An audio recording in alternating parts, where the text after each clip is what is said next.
अस्सलामुअलैकुम, good morning, खुशामदीद। आपको कहेंगे नया दिन में नया दिन मुबारक, जुम्मा मुबारक। मैं हूँ आपकी मेज़बान महक असलम। नया दिन अल्लाह ताला की तरफ से एक मौका होता है, एक नया चांस होता है आपके पास बहुत कुछ अचीव करने का, अपने अधूरे कामों को मुकम्मल करने का। तो नया अज़्म है, नई नई बातें हैं, नई नई ख़बरें हैं। जब बातों की बात होती है तो हमेशा से हमारी यही ख्वाहिश होती है कि हम अपने प्रोग्राम के आगाज़ में आपको अच्छी बात बताएं। और आज की अच्छी बात यह है कि तौबा कबूल होने के बाद निशानी ये है तौबा कबूल होने की कि इसके बाद इंसान का दिल गुनाह से हट जाता है। यानी अगर आप एक दफ़ा तौबा कर लेते हैं अल्लाह ताला से, वैसे तो अमूमन हमें ये सिखाया जाता है कि देखो अगर तुमने तौबा कर लिया तो फिर उस गुनाह की तरफ दोबारा से राग़िब मत होना। तो आप अपने दिल में ये तहैया कर लें। और अगर आपको अंदरूनी तौर पर ये महसूस हो कि आपको गुनाह से चिढ़ हो रही है, नफ़रत हो रही है, गुनाह कोई भी है, झूठ बोलना, किसी की ग़ीबत करना, पहले आप ग़ीबत करते थे और फिर आपने अल्लाह से तौबा की और फिर अब आपका दिल नहीं करता कि आप किसी की ग़ीबत करें, तो समझ लें कि आपकी जो तौबा है वो अल्लाह की बारगाह में कबूल हो गई है। अब बढ़ते हैं अपनी टॉप स्टोरीज़ की जानिब। बर्फ़बारी का सिलसिला थम गया है लेकिन बालाई इलाकों को सर्दी ने अपनी लपेट में लिया हुआ है। वादी नीलम के बालाई इलाकों में दर्जा हरारत -11 तक गिर गया है। बलूचिस्तान के बालाई इलाकों में शदीद सर्दी की लहर बरकरार है। कई इलाकों में दर्जा हरारत नुक्ता इंजमात से गिर गया है। महकमा मौसमियात का कहना है कि कल से मगरबी हवाओं का नया सिस्टम शिमाली बलूचिस्तान में दाखिल होने का इम्कान है। पहाड़ों पर मज़ीद बर्फबारी होगी। कराची में भी ठंड बरकरार है, ठंडी हवाएं चल रही हैं। और कल रात सुबह तो ऐसा लग रहा था जैसे कराची में ना लाहौर वाला मौसम है। तो कराची के मौसम पर बात करेंगे, मुल्क भर में क्या मौसम की सूरत हाल रहेगी आगे वीकेंड पर और नेक्स्ट वीक में, तो इस पर आज हम अपने प्रोग्राम में डिटेल में बात करेंगे। इसके अलावा जनाब मौसम सरमा के बायस स्कूल्स के औकातकार यानी जो स्कूल्स की टाइम टेबल, जो स्कूल्स की टाइमिंग है उसमें तब्दीली कर दी गई है। सिंध भर के निजी स्कूल्स जो हैं अब सुबह 8:30 बजे खोले जाएंगे। डायरेक्टोरेट ऑफ प्राइवेट इंस्टीट्यूशंस ने नोटिफिकेशन जारी कर दिया है। 31 मार्च तक मज़कूरा औकातकार बरकरार रहेंगे। अच्छा, ये इसमें समझने की एक बड़ी बात है कि ये भी मैं सिंध की बात बता रही हूँ। अगर मैं पंजाब की बात करूँ तो पंजाब में वैसे ही फॉग की वजह से, ठंडे मौसम की वजह से टाइमिंग्स आगे कर दी गई हैं। सिंध ने ये स्टेप अब लिया है।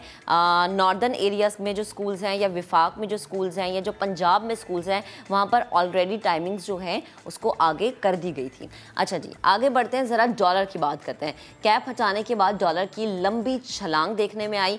एक दिन में तकरीबन 25 रुपये महंगा हो गया। इंटर बैंक में कीमत 255 रुपये 43 पैसे हो गई।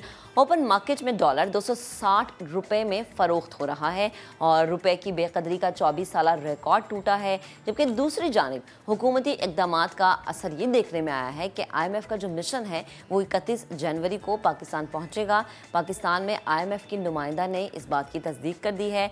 नवी इक़्तिसादी जायज़ा मुज़ाकरात के लिए जो है वो जाएंगे और प्रोग्राम में हम मुआशी सूरत हाल पर डिटेल में बात करेंगे क्योंकि IMF की तरफ से है कड़ी शराइत। अब उन शराइत और जो इस वक्त हमें मुआशी सूरत हाल का सामना है, दोनों को साथ लेकर चलते हुए किन पॉलिसीज़ को अपनाने की ज़रूरत है, इस पर आज हम प्रोग्राम में डिटेल में बात करेंगे। आगे बढ़ते हैं। गुर्बत पाकिस्तान का एक समाजी मसला है। आवाम को रोटी, कपड़ा, मकान, तालीम, सेहत, इंसाफ, जानो माल का तहफ़्फ़ुज़, रोज़गार और दीगर बुनियादी ज़रूरियात फ़राहम करना किसकी ज़िम्मेदारी है? रियासत की ज़िम्मेदारी है। हुकूमत गुर्बत के ख़ात्मे के लिए क्या इक़दामात कर रही है? क्योंकि हमने अक्सर ये देखा है, इवन आफ्टर कोविड हमने देखा है कि वो लोग जिनको हम कंसीडर करते थे ना कि अच्छा ये गुर्बत की लकीर से थोड़े नीचे हैं और कुछ हम कहते थे कि गुर्बत की लकीर से थोड़े से ऊपर हैं, तो वो जो एक लाइन थी जो कि एक डिफरेंस क्रिएट करती थी वो लाइन भी ख़त्म हो गई क्योंकि इतना हसल क्रिएट हो चुका है कि आप देखें हर चीज़ बढ़ गई है, महंगाई बढ़ चुकी है और जो एक आम चीज़ पहुंच में होती थी ना अब वो आपकी पहुंच से दूर हो गई है। तो हुकूमत की क्या इक़दामात है इस पर हम बात करेंगे। इसके अलावा बैनुल-अक़वामी अमन और आलमी बहरी सलामती के लिए पाकिस्तान पुरअज़्म है। पाक बहरिया की 8वीं कसीरुल मुल्की अमन मश्क के लिए 110 ममालिक मदऊ किए गए हैं। मश्क़ें आइंदा माह शुरू होंगी। International maritime expo and conference का इनेकाद भी किया जाएगा। इस पर आज हम डिटेल में बात करेंगे। इसके अलावा जनाब बाबर आज़म का एक और एहसास। अच्छा, जब बाबर की बात होती है ना तो वो जितने भी बाबर के फ़ैन्स हैं जिन्हें पसंद करते हैं बड़े खुश हो जाते हैं। हमने लास्ट डेज में देखा था कि कुछ उनको क्रिटिसाइज़ का निशाना भी बनाया जा रहा था, लेकिन इस खबर ने शायद उस तमाम चीज़ पे जो है ना वो हावी हो गई है मुसलसल। दूसरी बार one day cricketer of the year का अवार्ड अपने नाम किया है और 9 मैचेस में 679 रन्स बनाए हैं। तो एक अचीवमेंट है बाबर की, जिसको अप्रिशिएट करना बनता है। ठीक है, हमें अपने खिलाड़ियों को थोड़ी सी तनकीद का भी निशाना बनाना चाहिए, क्योंकि जब हमने क्रिकेट के हवाले से बात की है तो ये बात देखने में ज़रूर आई है कि जब आप बहुत ज़्यादा अप्रिशिएट कर देते हैं और बहुत ज़्यादा तारीफ़ों की पुल बांध देते, तो वही कहते हैं ना, अम्मा कहती हैं कि इस बच्चे के तारीफ़ों के पुल बांधी तो ये सर पे चढ़ जाएगा। हमारी क्रिकेट में मौजूद कुछ क्रिकेटर्स का भी ऐसा ही हाल है। बहुत सारे मौज़ूआत हैं, रिपोर्ट्स हैं जिन पर हमने बात करनी है, लेकिन सबसे पहले पाकिस्तान के लिए अच्छी खबर, कर्ज प्रोग्राम की बहाली के इम्कानात रोशन हो गए हैं। IMF का मिशन 31 जनवरी को पाकिस्तान भेजने का ऐलान कर दिया गया है। नवी इक़्तिसादी जायज़ा मुज़ाकरात 9 फरवरी तक जारी रहेंगे। मुज़ाकरात की कामयाबी पर पाकिस्तान को 1 अरब 10 करोड़ डॉलर की अगली किस्त मिल जाएगी, जिस हवाले से हमने कहा था जी कि इस पर बहुत ज़्यादा जो है वो बातें की जा रही हैं। इवन ज़ाहिर सी बात है कि जब डिफरेंट पार्टीज़ होती हैं तो उनके डिफरेंट मौक़िफ़ होते हैं। अब तमाम सूरत हाल पर बात करने के लिए माहिर मुआशरत डॉक्टर खाकान नजीब इस वक्त हमें ज्वाइन कर चुके हैं। अस्सलाम वालेकुम डॉक्टर साहब, गुड मॉर्निंग, कैसे हैं आप? वालेकुम अस्सलाम, आइन, good to be on Samaa, I hope all of you are well. अल्हम्दुलिल्लाह। अच्छा डॉक्टर साहब मुझे ये बताएं कि हम ठीक हैं, आप ठीक हैं, आपको पाकिस्तान की मईशत ठीक लग रही है? पिछले कई महीनों से जब भी आपसे भी बात हुई है तो मैंने हमेशा यही कहा है कि मईशत जो है उस पर हमें बहुत ही तशवीश है, और उसको आगे अगर लेकर चलें तो मैंने ये कहा है कि पाकिस्तान से एक ही सड़क है और वो IMF की तरफ जा रही है। और उसकी वजह यही है कि एक इतना बैलेंस ऑफ पेमेंट्स, यानी कि जो हमारा माली खसारा था और जो हमारी एक्सटर्नल पेमेंट्स थी उसका इतना प्रेशर था कि आप देखिए कि हमारे जो स्टेट बैंक्स के रिजर्व मुबादला के ज़खायर हैं वो सिर्फ 3.6 अरब डॉलर के रह गए हैं। जस्ट नाजरीन के लिए कि वो समझ सकें कि मैं क्या कह रहा हूँ, आज से 1 साल पहले ये 18 अरब डॉलर के करीब थे, आज से कुछ माह पहले ये 9 अरब डॉलर के करीब थे। अच्छा। जब आपकी वेल्थ जो आप होल्ड कर रहे हो, जो कि यूज कर सकते हो आप एक्सटर्नल पेमेंट्स के लिए, वो इतनी बदतरीज गिर रही हो तो आपको अंदाजा होगा कि द कंट्री इज ब्लीडिंग। और इसकी वजह से आपको कोई बैरूनी जो आपकी फ्लोज ऑफ फंड्स हैं वो हर तरह से, डेट क्रिएटिंग भी, IMF, वर्ल्ड बैंक, वो भी सब स्लो हो गए। प्लस आप याद रखिए कि जो आपकी इनकमिंग रेमिटेंसेस हैं, जो आपकी इनकमिंग एक्सपोर्ट्स हैं, वो भी स्लो हो गई। तो ये ऑब्वियसली एक बहुत ही तशवीशनाक बात थी। पर कल पाकिस्तान ने एक स्टेप लिया जो कि मैं बहुत अरसे से कह रहा हूँ कि पाकिस्तान ने एक मुआहिदा साइन किया हुआ है।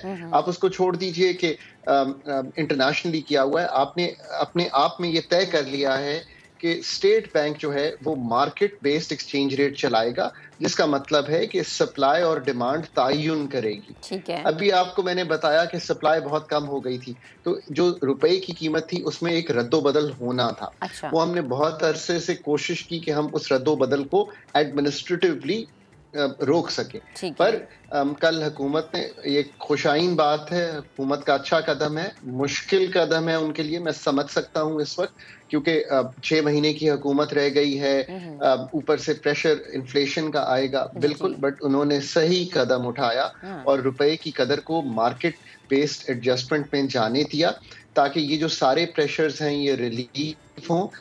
और मुझे खुशी इससे ज्यादा इस बात की है कि IMF ने, और मैं उनसे बात भी करता हूँ इंटरनेशनली, सब लोगों से, पाकिस्तान के पार्टनर्स से, चूंकि मैं काम करता हूँ इंटरनेशनली, उन्होंने, आप ये देखिए कितना फौरी रिएक्ट किया। आपने सुबह में ये चेंज किए, सही, शाम को IMF की प्रेस रिलीज आपके पास थी कि IMF का मिशन पाकिस्तान आ रहा है। सही। अच्छा डॉक्टर साहब, ये तो बात बिल्कुल दुरुस्त है कि जब तक सियासी इस्तेहकाम नहीं होगा तब तक हम मुआशी इस्तेहकाम नहीं देख सकते, लेकिन एक जो बड़ी अलार्मिंग चीज़ है कि आप देखेंगे सिर्फ 24 घंटे में हमने देखा 24 रुपये बढ़ गया डॉलर जो है एक दिन में, मतलब इतना ज़्यादा इजाफा। आपको नहीं लगता कि सिचुएशन बहुत ज़्यादा अलार्मिंग हो रही है, क्योंकि डिफरेंट रेट्स हम देख रहे हैं, इंटर बैंक में अलग है, ओपन मार्केट में अलग है, फिर जब डॉलर इतना ऊपर चला जाए तो आपके जो कर्जे हैं उसमें भी उस पर भी बोझ जो है वो बढ़ जाता है, वो बढ़ जाते हैं, तो ये एक अलार्मिंग सिचुएशन पैदा हो सकती है। तो आपने ये सही बात रखी। इस वक्त 3 रेट्स चल रहे हैं, एक इंटर बैंक का रेट है, एक ओपन मार्केट का रेट है। जब 231 के करीब इंटरबैंक का था तो ओपन मार्केट 240 के करीब थी, तो ये भी फर्क ज्यादा था। फिर एक तीसरा रेट क्रिएट हुआ, वो ये रेट था कि आप और मैं एक्सचेंज कंपनी के पास गए और मैंने ये कहा कि मैंने अंगूठा लगाकर आईडी कार्ड देकर नहीं बेचना। आपने कहा मुझे रकम की जरूरत है, मैंने कहा मैं 260 का बेचूंगा डॉलर, तो आपने कहा ठीक है मैं 260 का ही ले लूंगी, और आपने मुझसे, सो ये एक तीसरा ब्लैक मार्केट का out of system rate create हो गया था। अच्छा। अब कोशिश ये थी कि इनको रेकनसाइल किया जाए। आपने सही फरमाया, ये भी एक होती है ऑर्डरली मूवमेंट। मैं हमेशा कहता हूं कि करेंसी की ऑर्डरली मूवमेंट करना हर सेंट्रल बैंक का काम है। डायरेक्शन नहीं मुतय्यन करनी चाहिए, पर एक दिन में 24 रुपए की मूवमेंट शायद डिसऑर्डरली मूवमेंट हुई है और उससे लोगों को एक तशवीश हुई है और राइटली हुई है। पर यह भी याद रखिए कि ये 4 महीने का बैकलॉग था जो हमने बिल्कुल फौरी तौर पे पूरा किया। चूंकि ये एक इतना बड़ा बैकलॉग था, और अब भी आप ये समझिए कि ये अभी भी जो ब्लैक मार्केट का रेट है वो अभी भी कायम है और ऊपर था बहुत। कल जो ओपन मार्केट का रेट है वो कुछ नीचे आया है और करीब आ रहा है ये 255-56 के जो इंटरबैंक का रेट बन रहा है। अभी भी कुछ अरसा लगेगा इसको क्लियर करने में। सही। अच्छा डॉक्टर साहब, लास्ट में कमेंट कीजिएगा, हमने देखा कि IMF का मिशन पाकिस्तान आ रहा है। अब उनकी पाकिस्तान आने से हम क्या देखेंगे कि जो एक प्रेशर है पहले से उनकी कड़ी शराइत का, वो मज़ीद बढ़ जाएगा या उसमें नरमी देखी जाएगी, कुछ बेहतरी आएगी? क्या उम्मीद लगाएं उनके आने से हम? देखिए, उम्मीद ये लगाएं कि अल्लाह करम करेगा और पाकिस्तान जो है वो डिफ़ॉल्ट की तरफ नहीं जाएगा। अच्छा। पाकिस्तान के डिफ़ॉल्ट करने में या मुश्किलात में और जाने में या एक्सटर्नल सेक्टर को चैलेंज होने में एक ही चीज़ खड़ी थी, और वो थी कि हम IMF को इस्तेमाल करें एज जिसे कहेंगे पार्टनर, सो दैट वो हमें हमारी डॉलर नीड्स को पूरा कर सके। सो एक तो ये अच्छी उम्मीद लगाएं कि हम इंसॉल्वेंसी में या और क्राइसिस में नहीं जाएंगे और हम इतनी रकूम ला सकेंगे कि हम अपनी सारी पेमेंट्स कर सकें। ठीक है। और हम ये रकूम के साथ ये भी कर सकेंगे कि हम वीट, तेल, दालें, लेंटिल्स, फार्मेसी इंपोर्ट कर सकें ताकि लोगों को तकलीफ ना हो। एक तो ये बात है। पर दूसरी तरफ ये बात है कि जब कीमतों में रद्दोबदल होगा, जो प्राइसिंग रिफॉर्म्स जिसको मैं रखूंगा, जो हमने IMF के साथ तय किए हैं, बिजली की भी, गैस की भी, कुछ टैक्सेस की भी, रुपए की भी, ये जब सब चीजें होंगी तो एक इन्फ्लेशनरी प्रेशर आएगा। इस पे मैं कौम से एक रिक्वेस्ट करता हूँ, ये वक्त है सेविंग्स करने का, ये वक्त है अपने घर में बिजली के कम इस्तेमाल करने का, ये वक्त है अपने नेबर के साथ कारपूलिंग करने का, ये वक्त है कि अगर आप जाते हैं महीने में सामान लेने तो एक दफा जाइए, ये वक्त है कि अपनी कंजर्वेशन ऑफ एनर्जी कीजिए, ये वक्त है कि अगर आप बाहर खाना खाते हैं तो ना खाइए। अगर ये 6 महीने आप इस तरह गुजारेंगे सेविंग्स करके तो आपको तकलीफ तो होगी, आपके लाइफस्टाइल तब्दील तो होगा, पर आपको शायद उतनी तकलीफ नहीं होगी जितनी आपको खसारे में जाने से होगी। जैसे मुल्क खसारे में जा रहा है, आप अपने आप को खसारे से बचाइए। इस वक्त गीजर तब ऑन कीजिए जब नहाना हो। ये देखें छोटे चेंजेस जो लाइफ में हैं, ये आपको बहुत सुकून दे सकती हैं।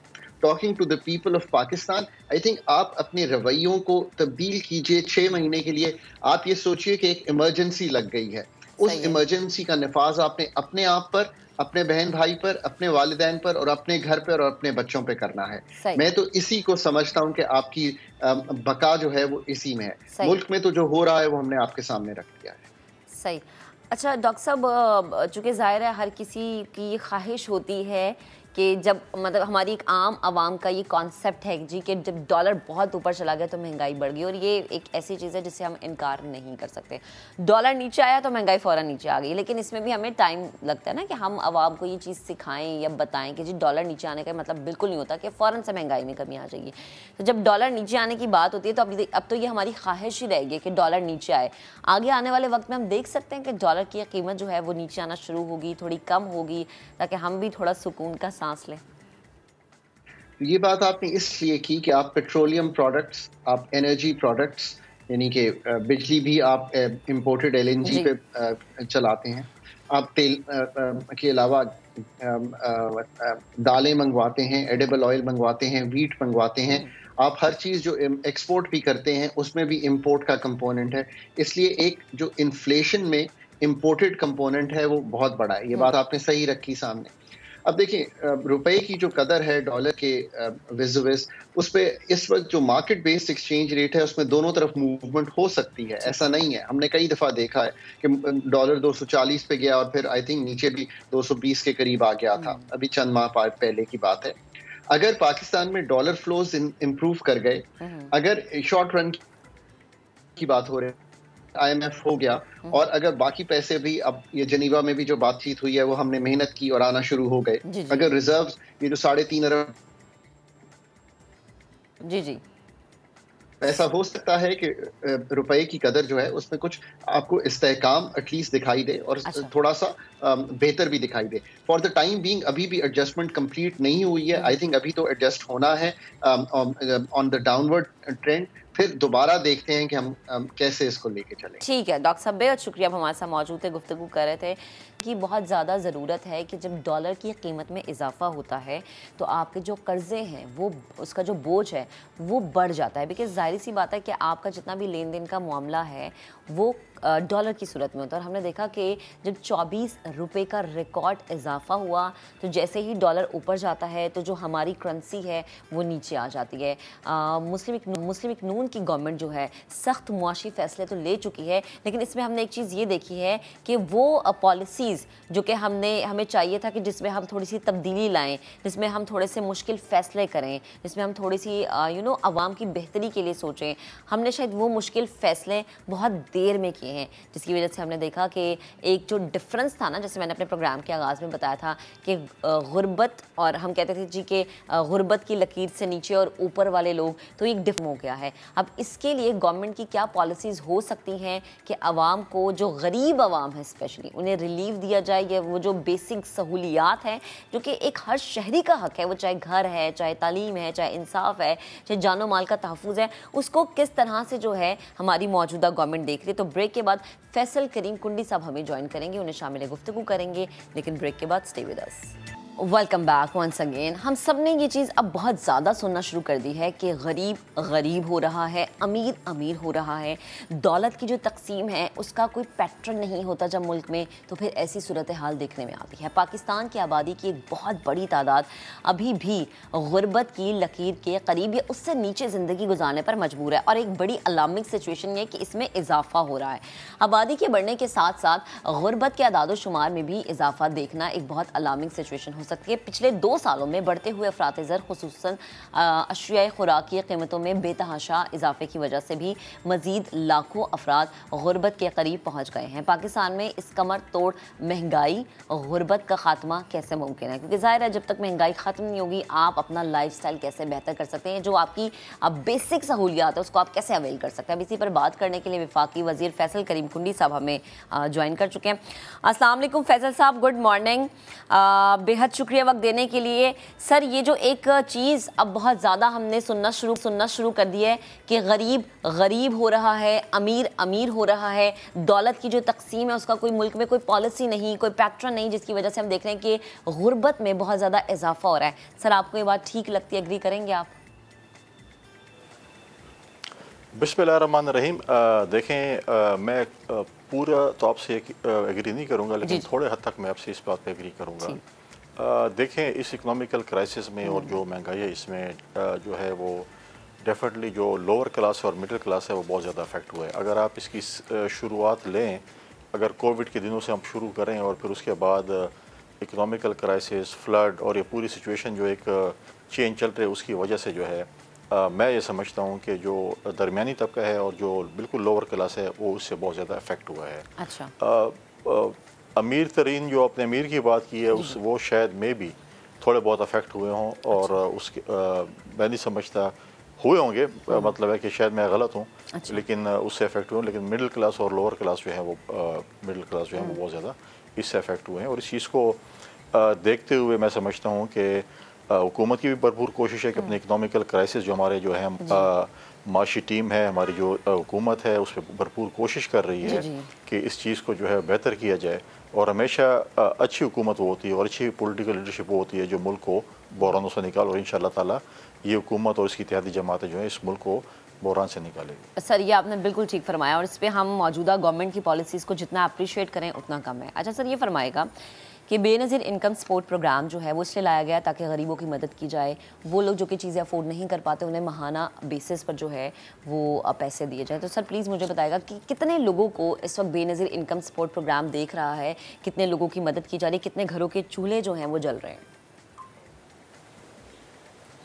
देखें, इस वक्त जो है बेनज़ीर इनकम सपोर्ट प्रोग्राम के जो बेनिफिशरी हैं, जी जी 2008 में जो स्कीम शुरू हुई उसमें हर 5 साल बाद पूरे पाकिस्तान में इसकी सर्वे होती है जी और बेनज़ीर इनकम सपोर्ट प्रोग्राम वाहिद एक इदारा है जिसके पास पूरे पाकिस्तान के इस वक्त आपके पास जो है तकरीबन जो है डेटा मौजूद है पावर्टी लाइन का और कि क्या पोजीशन है पाकिस्तान में, कितनी मतलब है कि लोग जो है वो पावर्टी लाइन के ऊपर रहते हैं, कितने कम रहते हैं।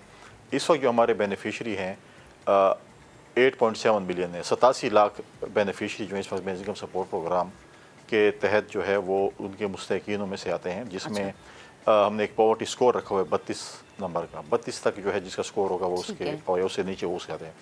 इसमें जो है हर सहमाही 3 महीने बाद हुकूमत जो है 7,000 रुपये उन बेनिफिशरीज़ को देती है।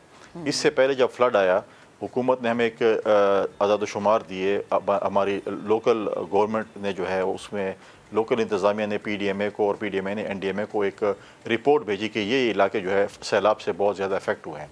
उसमें जब हमने देखा हमारे तकरीबन 28 लाख बेनिफिशरीज़ जो हैं वो अफेक्ट हुए थे, उनको जो है हुकूमत पाकिस्तान ने 25-25 हज़ार फ़ी घराना जो है ख़ानदान उनको सपोर्ट की। तकरीबन 70 अरब रुपये फ्लड में बेनज़ीर इनकम सपोर्ट प्रोग्राम ने जो है उन लोगों को जो सैलाब में गिरे हुए थे और बेनज़ीर कार्ड थे उनके पास, उनमें तकसीम किए। उससे पहले जब महंगाई हुई, तेल की कीमतें बढ़ी, उसमें हुकूमत पाकिस्तान ने इन तमाम बेनिफिशरीज़ को 2-2 हज़ार रुपये जो है एक सपोर्ट दिया, पेट्रोल की हद में, फ्यूल की हद में जो है वो सपोर्ट दिया, वो भी उनको दिए।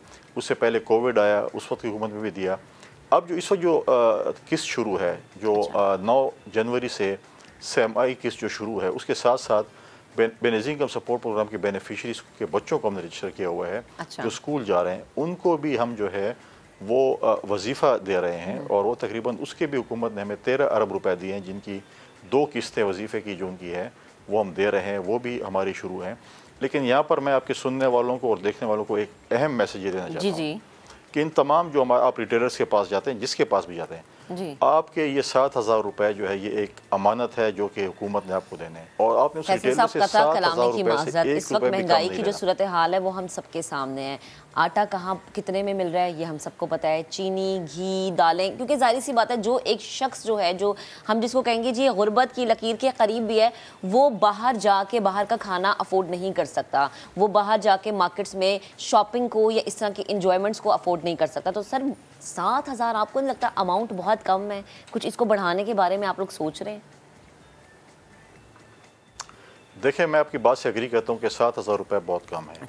लेकिन जब वो देहात में जो खातून रहती है और वो 3 महीने बाद 7,000 रुपये मिलते हैं, उसने अपने घर का एक बजट बनाए होते हैं। आप हमें बताएं कि इस वक्त 87 लाख बेनिफिशरी हैं। हम एक डायनामिक सर्वे, एक और सर्वे शुरू करने के लिए जा रहे हैं फ्लड के बाद, जिससे बलूचिस्तान और सिंध बहुत ज़्यादा फ्लड से अफेक्ट हुआ। खैबर पख्तूनख्वा के जनूबी अजला, पंजाब के जनूबी अजला जो है वो जो है साउथ पंजाब अफेक्ट हुआ, तो उसकी सर्वे करने जा रहे हैं। और ये गालिबन मतलब है रफली हमारा एस्टीमेट है कि शायद हमें 10 मिलियन तक जाना पड़े, मतलब है कि 1 करोड़ तक हमारे बेनिफिट जाएंगे। लेकिन अब ये भी देखें कि उनको सपोर्ट करना, उनको पैसे देना। अब 55 अरब रुपये हमारे इस वक्त जो है रिलीज़ हुए हैं, तो 55 अरब रुपये कहना तो बहुत आसान है, लेकिन ये चीज़ें मतलब डिस्ट्रीब्यूट करना, हुकूमत से लेने भी बहुत बड़ी एक फिगर है। तो इस पे अगर आप देखें हमारी वो है पॉलिसी है और हम इस पे जा रहे हैं कि हम इस चीज़ से लोगों को जो है एग्ज़िट भी करें, बाहर भी निकालें, उनको अपने पाँव पे खड़ा करें, सॉफ्ट लोन दें, उनको एक ऐसी सपोर्ट दें ताकि उनके बच्चों को वजीफ़ा दे रहे हैं, तालीमी वजीफ़ा दे रहे हैं ताकि वो उनको रोज़गार मिले और उस स्कीम से निकले भी सही। हमारी कामयाब स्कीम उस वक्त होगी जब हम 87 लाख से 70, 60, 50 लाख पे आएँ। ये इस डिपार्टमेंट की कामयाबी होगी, न कि हम अपनी बेनिफिशरीज़ को बढ़ाएँ। सही सही सर, ये जो आप बात करें ना कि लोगों को अपने पाँव पे खड़ा किया जाए, सर ये आपकी बहुत अच्छी सोच है, इसको मैं बहुत अप्रिशिएट करती हूँ। मुझे ये भी बताएगा, ये भी फरमाएगा कि अब तक कितनी अमाउंट जो है डिसबर्स हो चुकी है इस प्रोग्राम के तहत? देखें, ये सेमाही किस्त है जो कि हम तकरीबन जो है वो हर जो है वो 3 महीने बाद जो है 7,000 जो मैंने कहा, अभी हमने 55 अरब रुपये जो है इस वक्त रिलीज़ किए हैं, प्लस अगर वज़ाइफ डालें बच्चों के तो 13 अरब रुपये वो हैं। तो वो जो है हमने रिलीज़ कर दिए हैं। तमाम जो हमारे बेनिफिशरीज़ हैं वो जा रहे हैं अपने सेंटर्स पे जा रहे हैं, ATM उस पे जा रहे हैं और वो जो है अपने पैसे जो है निकाल रहे हैं। मैं यहाँ पर एक बात मैं कर रहा था जिसमें जो है वो आपने एक सवाल डाल दिया था। जी मैं ये कह रहा हूँ कि जो भी आप रिटेलर के पास जाएँ, जितने भी बेनिफिशरीज़ हैं, उनसे रसीद लेनी है 7,000 रुपये की, और 1 रुपये भी आपने उनको नहीं कटौती करनी है, क्योंकि उनको लीगली 32-33 रुपये फ़ी ट्रांजेक्शन मिलते हैं। आपसे जो भी कटौती करता है आप हम तक उसकी कंप्लेंट पहुँचाएँ, हमारे काउंसलर पे कंप्लेंट पहुँचाएँ, उनका जो मशीन है हम उसको बिल्कुल बंद करेंगे, उस रिटेलर को हम बिल्कुल ब्लॉक और ब्लैकलिस्ट करेंगे, क्योंकि ये हक जो गरीब लोगों का जो है, जिसमें लोग अक्सर हमें कंप्लेंट मिलती है 500 रुपये काट लिए हैं, 2000 काट लिए, 1000 काट लिए हैं।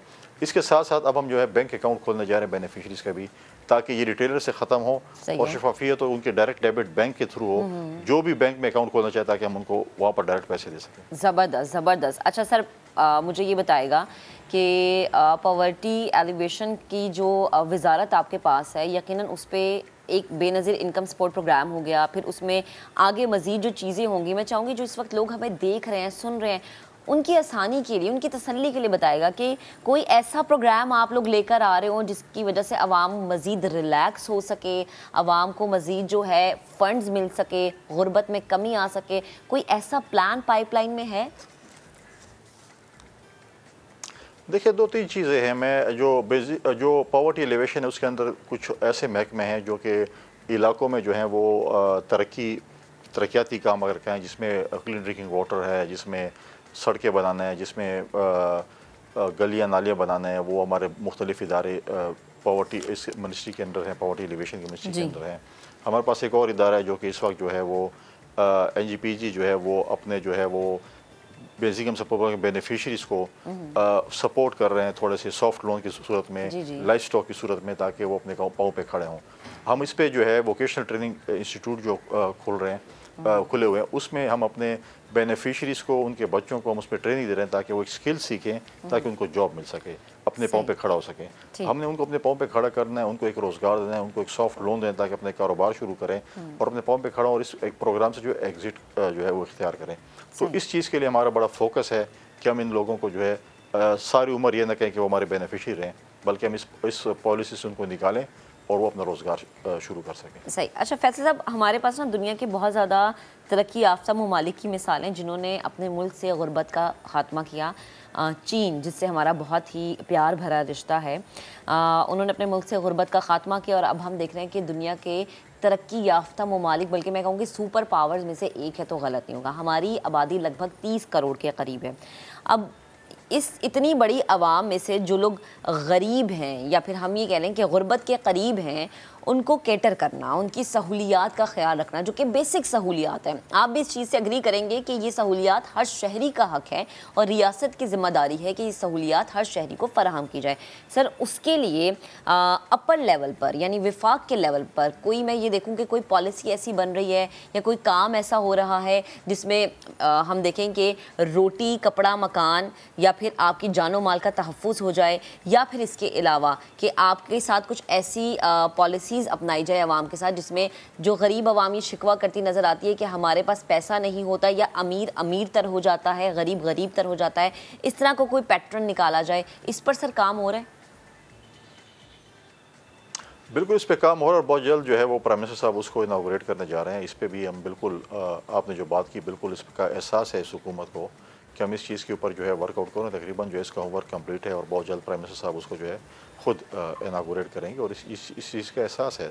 देखें, आपने चीन की मिसाल दी, चीन की मिसाल भी है उसमें। टर्की में अगर आप देखें, उर्दगान जब मेयर थे उन्होंने जो एक स्कीम शुरू की और आज भी उस चीज़ से बाकी ऐसे ममालिक हैं जिसको हमारे डिपार्टमेंट ने कम से कम स्टडी किया और उसके ऊपर हम जो है उनके साथ मिलकर इस चीज़ को जो है हम आगे बढ़ाना चाहते हैं। इस तरह बाकी डिपार्टमेंट्स भी मुख्तलिफ ममालिक के साथ मिलकर इस चीज़ों को देख रहे हैं ताकि हम एक दूसरे के जो है चीज़ों को फॉलो कर सकें, अच्छी चीज़ों को हम फॉलो कर सकें।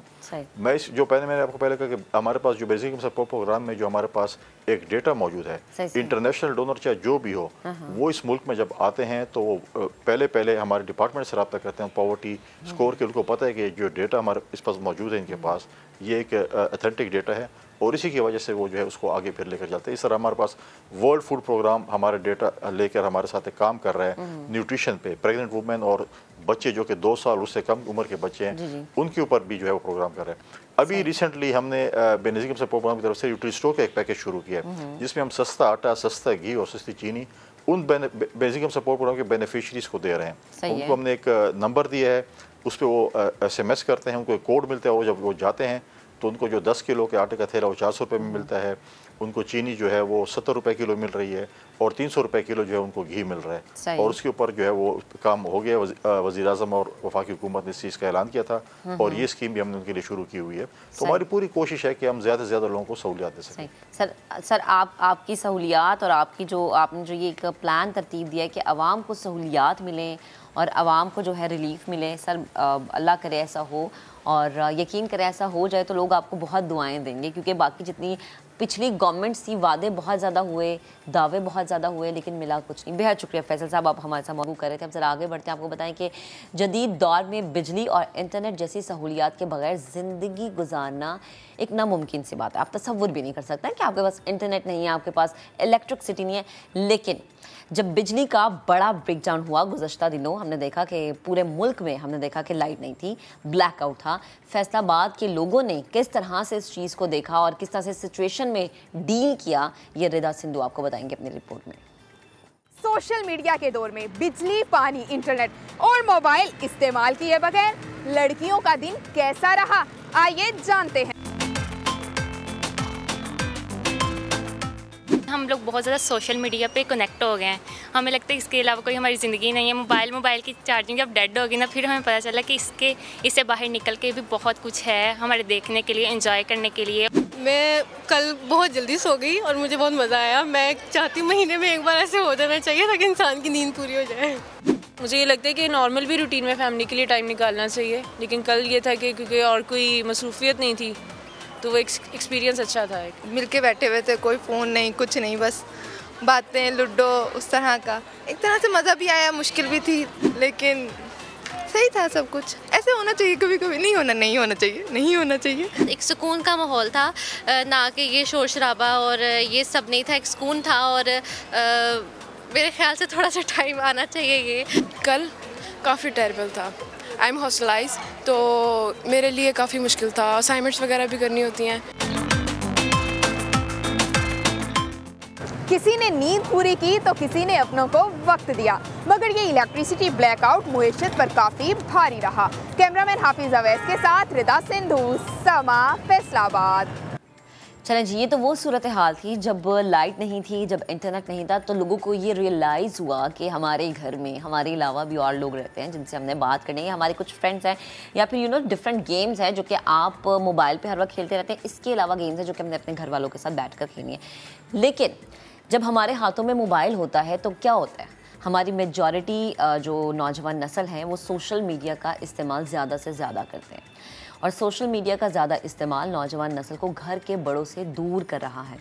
बच्चे अपने प्यारों के लिए, अपने माँ बाप के लिए, अपने बहन भाइयों के लिए वक्त नहीं निकाल पाते, जिसकी वजह से बुज़ुर्ग जो हैं वो कुछ नाराज़ रहते हैं। इस हवाले से हमारे नुमाइंदे खुसूसी रेहान अहमद ने रिपोर्ट तैयार की है, आपको दिखाते हैं। और तक वो गई, वो इसलिए चली गई क्योंकि मैं बच्चों को लेके गया था पाकिस्तान टूर पे। सोशल मीडिया पर ख्वाहिशात का एक तूफान बरपा है जिसे पूरा करने के लिए सार्फिन हर हद पार करने के लिए तैयार हो जाते हैं। आपने देखा कैसे कराची से ताल्लुक रखने वाली 13 से 14 साल दो बच्चियों ने शौक के हाथों मजबूर होकर घर छोड़ा और वालिदैन की इजाजत के बगैर लाहौर तक जा पहुंची। सवाल ये पैदा होता है कि नौजवान नस्ल में सोशल मीडिया से अच्छी बुरी बातें सीखने और अपने फैसले करने का जो रुझान कदावर दरख्त की तरह परवान चढ़ता दिखाई दे रहा है, इसकी वजह क्या है? पेरेंटल कंट्रोल नहीं होता किसी चीज के ऊपर। सो बच्चे वही सब देख रहे हैं जो बड़े देख रहे हैं। जब वो वही सब देख रहे हैं तो उनका जहन उस तरह से मैच्योर नहीं है, पुख्ता नहीं है, और वो टाइम से पहले वो चीजें सीख रहे हैं जो उनको टाइम मैच्योरिटी के साथ सीखनी पड़ेंगी। एज अ पेरेंट मैं आपको यही नसीहत करता हूँ कि आप जैसे ही बच्चे को वो मोबाइल दें, उसका स्क्रीन टाइम को मॉनिटर करें और उसके बाद उसको देखें कि उसने क्या क्या सर्व किया है, कहाँ कहाँ पे वो गया है, कौन सी गेम्स खेल रहा है। इस बारे में chairman all Sindh private school and colleges association Haider Ali ने बताया कि वालिदैन को अब बच्चों के लिए वक्त निकालना ही होगा। बच्चों की एक फितरत है जो नए रुझानात की तरफ राग़िब उन्हें कर देती है। हमें उनको वापस बुनियादी और हकीकी रुझानात तक लाने के लिए उनको वैसे ही तमाम मुतबादिल तरीक़ाकार जो है वो ज़िंदगी में देने पड़ेंगे। माजी के मुकाबले में बहुत कुछ बदल चुका है, मगर अब भी पानी सर से ऊपर नहीं हुआ। बेहतर होगा कि घर के बड़े संजीदगी से बच्चों की सरगर्मियों पर नजर रखें और उनकी बात तवज्जो से सुनें। रिपोर्ट आपने देखी, ज़बरदस्त रिपोर्ट रेहान ने बनाई। अच्छा, इसमें एक चीज़ बड़ी ज़रूरी है, जब हम बात करते हैं ना कि बच्चों पर नज़र रखें या बच्चे सोशल मीडिया का बड़ा इस्तेमाल करते हैं, तो सबसे ज़्यादा जो किरदार होता है वो पेरेंट्स का होता है। वो चाहे अम्मा हैं चाहे अब्बा हैं, भले से दोनों डिवाइड कर लें कि जी इस टाइम पे तुमने बच्चों को मॉनिटर करना है, इस टाइम पे मैंने मॉनिटर करना है। ज़ाहिर है औलाद तो दोनों की है, लेकिन हम करते ही हैं, हम सारी जिम्मेदारी माँ पे आयद कर देते कि देखा तुम देखती नहीं हो कि बच्चा दिन में क्या कर रहा होता है। हमेशा बच्चों के मोबाइल पे नज़र रखें कि आपके बच्चे कौन सी सोशल वेबसाइट पर क्या कर रहे हैं, क्योंकि ये नहीं होता जी कि बच्चे जो हैं, मैं ये नहीं कहूँगी कि घर से ऐसी चीज़ें सीखते, कभी कभी जो बाहर का माहौल होता है जिसमें आपके दोस्त होते हैं, आपके कलीग्स होते हैं, वो भी कभी कभी आपको गलत ट्रैक पर ले जाते हैं। तो हो सकता है कि जब आप बच्चों के मोबाइल पे चेक एंड बैलेंस रखें तो आप अपने बच्चे को एक बहुत बड़े नुकसान से बचा रहे हो। अभी लेते हैं ब्रेक के बाद जब हाजिर होंगे और भी बातें करेंगे, साथ रहिएगा। Welcome back once again. अब आपको बताते हैं कि इमरान खान दौर का फैसला जल्द इंतखाबात की राह में रुकावट बन सकता है। वज़ीर आज़म शहबाज शरीफ से आसिफ अली जरदारी और मौलाना फजल रहमान ने मुलाकात की है। आम इंतखाबात डिजिटल मरदमशुमारी के बाद करवाने की तजवीज़ पर गौर किया गया है। इस्लामाबाद से रिपोर्ट दिखाते आपको उस्मान खान की। हुकूमती इत्तेहाद के बड़ों की बड़ी बैठक में बड़े फैसले, आम इंतखाबात मुअख्खर होने की गूंज सुनाई देने लगी। वजीर आज़म शहबाज शरीफ ने आसिफ अली जरदारी और मौलाना फजलुर रहमान को सियासी और मुआशी हालात की नजाकत से आगाह कर दिया। इत्तेहादी कायदीन ने सख्त फैसलों पर मिलकर हुकूमत का दिफा करने पर इत्तेफाक कर लिया। आम इंतखाबात डिजिटल मर्दमशुमारी के बाद करवाने का PTI काबीना का फैसला बरकरार रखने की तजवीज तय पाया। फौरी इंतखाबात का वावेला करने वालों के सामने उन्हीं की साबिक हुकूमत का फैसला रखा जाएगा। इंतखाबात से मुतालिक मुश्तरका मुफादात कौंसिल के फैसलों का जायजा लेने पर भी इत्तेफाक किया गया। वज़ीर आज़म शहबाज शरीफ ने बिजली और गैस महंगी करने समेत दीगर मुमकिन इक़दामात पर दोनों बड़े इत्तेहादियों को एतमाद में लिया। कहा कि मौजूदा मुआशी हालात में मुश्किल फैसले नागुज़ीर हो चुके, IMF की शराइत पूरी करना मजबूरी बन गया। बहुत से शोबों की टैक्स छूट खत्म करना पड़ेगी। डॉलर को मार्केट के मुताबिक करके IMF की ही शर्त पूरी की गई है। मुआशी बेहतरी को आलमी मालियाती इदारे के साथ मुज़ाकरात की कामयाबी से मशरूत भी करार दिया गया। और ख़बर ये भी है कि सदर मुमलिकत डॉक्टर आरिफ अलवी ने गवर्नर हाउस लाहौर में सीनियर सहाफ़ियों से मुलाकात की सियासी बातें भी की। इस मुलाकात में आपको बताएं कि सदर मुमलिकत का कहना था कि इमरान खान की गिरफ्तारी या -1 फार्मूले पर सख्त अवामी रद्द-ए-अमल सामने आ सकता है। वज़ीर आज़म के पास एतमाद के वोट के हवाले से नंबर्स पूरे हैं। उनका कहना था कि इलेक्शन के हवाले से हुकूमत और अपोजिशन को मिल बैठना चाहिए। हुकूमत को कई मरतबा अपोजिशन से मुज़ाकरात की दावत भेजी गई है, मगर हुकूमत ने कोई जवाब नहीं दिया। इमरान खान को खदशा है कि हुकूमत इलेक्शन कराने में संजीदा नहीं है। अगर इमरान खान 1-on-1 मुज़ाकरात नहीं करना चाहते तो दूसरे और तीसरे दर्जे की लीडरशिप मुज़ाकरात कर सकती है। ये भी कहा कि इलेक्शन के हवाले से एस्टैब्लिशमेंट ये कह चुकी है कि वो गैर जानिबदार है, लिहाजा हमें ये बात मान लेनी चाहिए। अच्छा जी, अब ज़रा हम आगे बढ़ते हैं। ये कुछ सियासी भी खबरें हो गई थी, अब ज़रा अवामी मसलों की बात करते हैं। कराची में ना बड़े मसले हैं। अच्छा, पानी, गैस, बिजली का तो हम मसला देखते हैं, लेकिन कराची की फ़ज़ा आजकल बहुत ज़्यादा आलूदा है, डस्टी है। और ख़ुसूसन ख़बर जो आ रही है वो कराची का ज़िला है किमाड़ी, जहाँ पर एक हफ़्ते के दौरान बच्चों समेत 18 अफराद मौत के मुँह में चले गए। वजह कोई बीमारी नहीं है, जो वजह है वो सुन के आप भी हैरान होंगे, जहरीली गैस।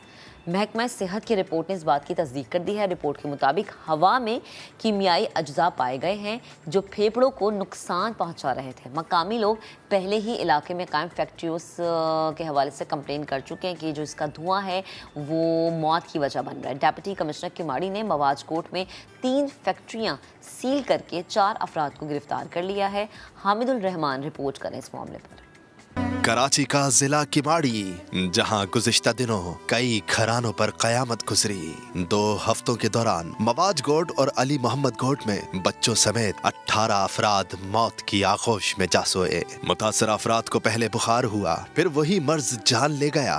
इसे पुरस्रार बीमारी करार दिया गया, लेकिन हौलनाक वजह अब सामने आई। मवाजगोट में कुछ फैक्ट्रियां कायम हैं जो मखसूस पत्थर जलाती थीं, जिनसे जहरीले धुएं का इखराज होता था। बच्चों की अमवात मुमकिन तौर पर जहरीली गैस से हुई। आज जब हमने अपनी टीमें भेजी हैं ना, तो मैंने साथ में डीसी साहब को बोला था, जिन्होंने बहुत हेल्प की, मुख्तार अबड़ो साहब ने। उन्होंने वहाँ पे फैक्ट्रियाँ सील्ड करवाई, तो आज सिंगल डेथ भी वहाँ पे रिपोर्ट नहीं हुई है। तो मेन मैटर ही इन्वायरमेंट का है। हमारी मोबाइल एक्सरे टीम वहीं पे होगी, मोबाइल वैन होगी और स्प्यूटम कलेक्शन होगा। वो सब अब वहाँ पे रेगुलर बेसिस पे रहेगा 3-4 दिन तक, जबकि मसला हल नहीं हो जाता। महक बसैत ने भी अपनी इब्तिदाई रिपोर्ट में यही बताया। हवा में कीमियाई अज्जा पाए गए। कीमियाई अज्जा से फेफड़ों को नुकसान पहुंचने की वजह से अमवात हुई। इलाका मकीन पहले ही फैक्ट्रियों से निकलने वाले जहरीले धुएं की निशानदही कर रहे थे। हमारे को बहुत सारा तकलीफ है। ये पड़ोस में जो थैली जला रहे, इसका बदबू आता है और हमारा सांस का मसला बन रहा है। इस बीमारी जो है शुरुआत बुखार से हो रहा है, फिर सांस नहीं उठा सकते हम लोग। 1-2 जनाजे उठाते हैं तो 2 घर में बीमार हैं, उनको अस्पताल ले जाते हैं, वो पूछते हैं तो फिर जनाजा तीसरा जनाजा पड़ा होता है। ताहम अब इंतजामिया को होश आया। मवाजगोट में कायम गैर कानूनी फैक्ट्रियों के खिलाफ ऑपरेशन किया। 3 फैक्ट्रियों को सील करके 4 अफराद को गिरफ्तार कर लिया। इलाके में मेडिकल कैंप कायम करके लोगों का इलाज भी शुरू कर दिया गया है। कैमरामैन जिशान अली के साथ हामिदुर रहमान, समा, कराची। इसी मामले से जुड़ी खबर है कि किमाड़ी मोहम्मद अली गोट में हलाकतों का मामला। समा की खबर पर वजीर आला सिंध ने नोटिस ले लिया है। कमिश्नर कराची, डीजी हेल्थ और लेबर डिपार्टमेंट से अलग अलग रिपोर्ट्स तलब करते हुए मुकम्मल इंक्वायरी की हिदायत कर दी है। वजीर आला ने हुकाम से सवाल किया कि ये कौन सी फैक्ट्रीज हैं जिनसे निकलने वाली गैस इंसानी ज़िंदगियों के लिए ख़तरा बनी हुई है। क्या इन फैक्ट्रीज़ का कभी मुआयना नहीं किया गया? बताया जाए कि वाक़े के बाद क्या कार्रवाई होगी। मुराद अली शाह ने लेबर डिपार्टमेंट को फैक्ट्रीज से निकलने वाली गैस के नमूनों का लैब टेस्ट कराने की हिदायत कर दी है। अभी अहम खबर आ रही है। इलेक्शन कमीशन को धमकाने और कार्य सरकार में मुदाखलत का केस, जज ने कमरा अदालत में फवाद चौधरी की हथकड़ी खोलने की इस्तदा मंजूर कर ली है। अहम खबर जिससे मुतालिक आपको बता रहे हैं कि इलेक्शन कमीशन को धमकाने और कार्य सरकार में मुदाखलत का केस, जज ने कमरा अदालत में फवाद चौधरी की हथकड़ी खोलने की इस्तदा को मंजूर किया है। अदालत ने फवाद चौधरी के जिस्मानी रिमांड की इस्तदा पर फैसला महफूज कर लिया है और जाहिर सी बात है कि कमरा अदालत में फवाद साहब की जो फैमिली है वो भी मौजूद थी, उन्हें उनकी फैमिली से भी मिलने की इजाज़त दी गई है।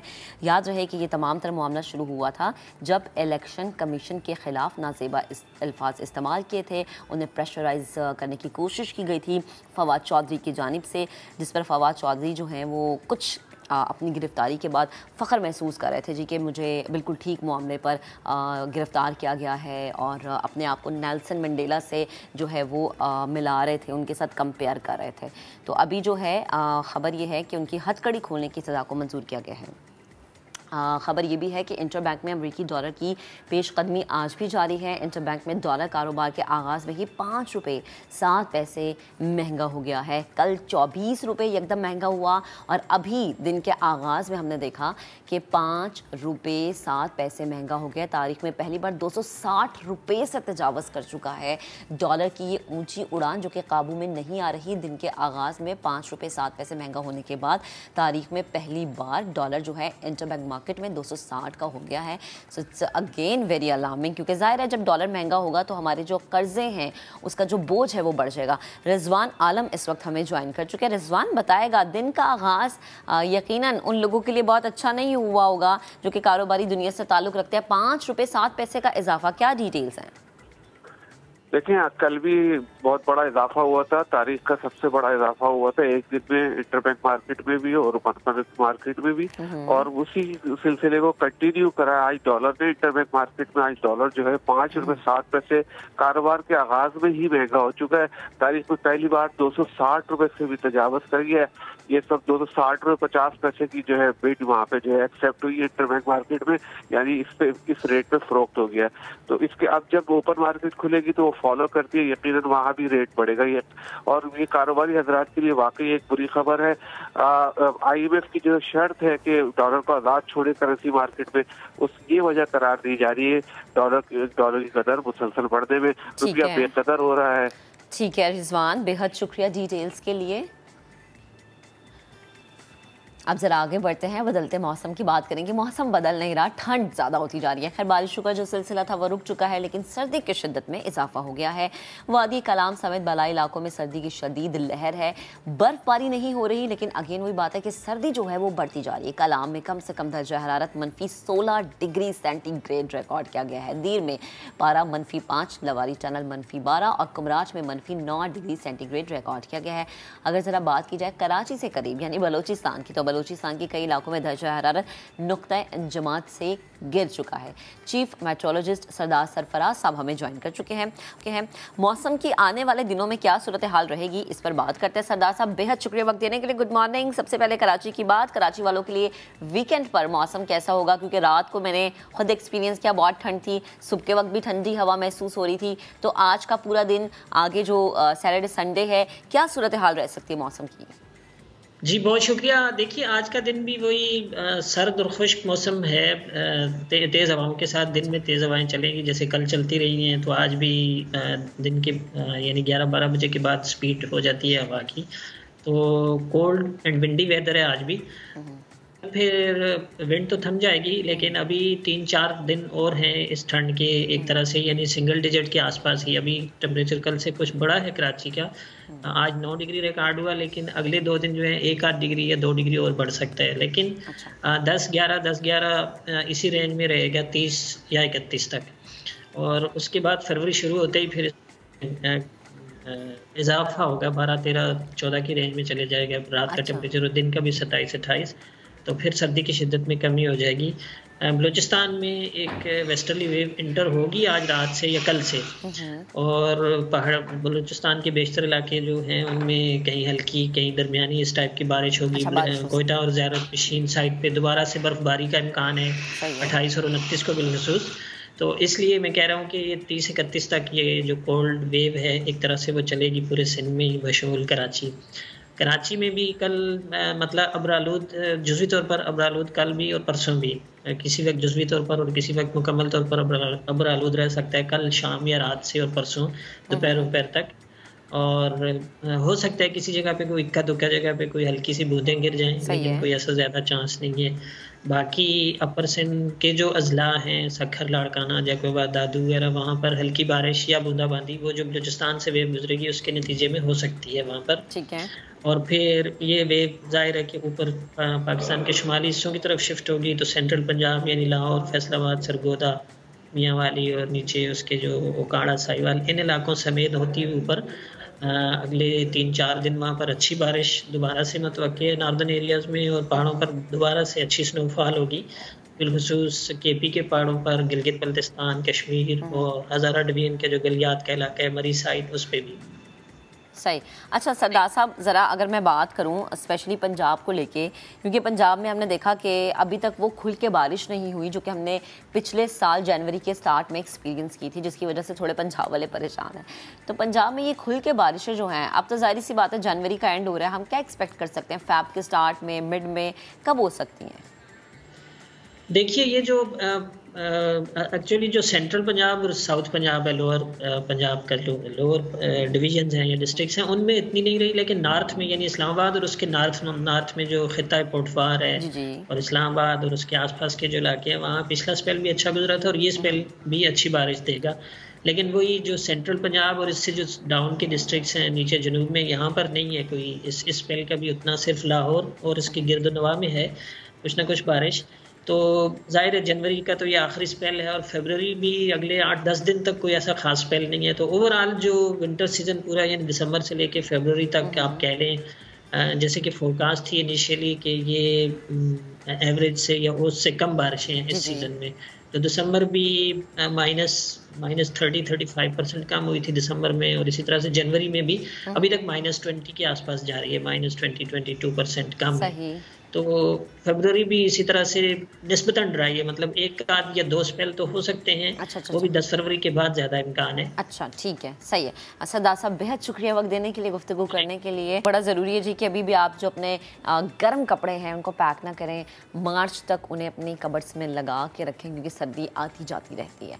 अच्छा जी, ज़रा आगे बढ़ते हैं। टेक्नोलॉजी बहुत ज़्यादा एडवांस हो चुकी है, पाकिस्तान भी तरक्की कर रहा है, इंटरनेशनली चीज़ों को बीट करने की कोशिश कर रहा है। आपको बताएं कि एरोस्पेस टेक्नोलॉजी के शोबे में आगे बढ़ने के लिए नौजवानों और कारोबारी हजरात के लिए बड़ा मौका आ रहा है। मुल्क के पहले national incubation centre for aerospace technology ने स्टार्टअप प्रोग्राम लॉन्च कर दिया है, जिसका मकसद एरोस्पेस टेक्नोलॉजी की दुनिया में महारत हासिल करना और कारोबार के मौक़ों को ज़्यादा से ज़्यादा फराहम करना है। तालिब इल्म और एंटरप्रेन्योर्स इस प्रोग्राम का हिस्सा बन सकते हैं। बेहतरीन बिजनेस मॉडल को NICAT में काम करने का मौका मिलेगा। फंड्स के साथ साथ इन्हें माहिरीन की रहनुमाई भी हासिल होगी, विच इज़ वेरी गुड। जाहिर सी बात है, जितने वो ट्रेन होंगे उतने अच्छे तरीके से काम कर सकेंगे। इसी पर बात करने के लिए एयर वाइस मार्शल असद अकरम साहब हमें ज्वाइन कर चुके हैं। एयर वाइस एडमिरल जो है वो हमें असद इकराम साहब हमें ज्वाइन कर चुके हैं। असद साहब बेहद शुक्रिया वक्त देने के लिए। Good morning sir. मुझे ये बताएगा, NICAT पहला इंक्यूबेशन सेंटर है जो कि एयर स्पेस टेक्नोलॉजी पर फोकस कर देगा।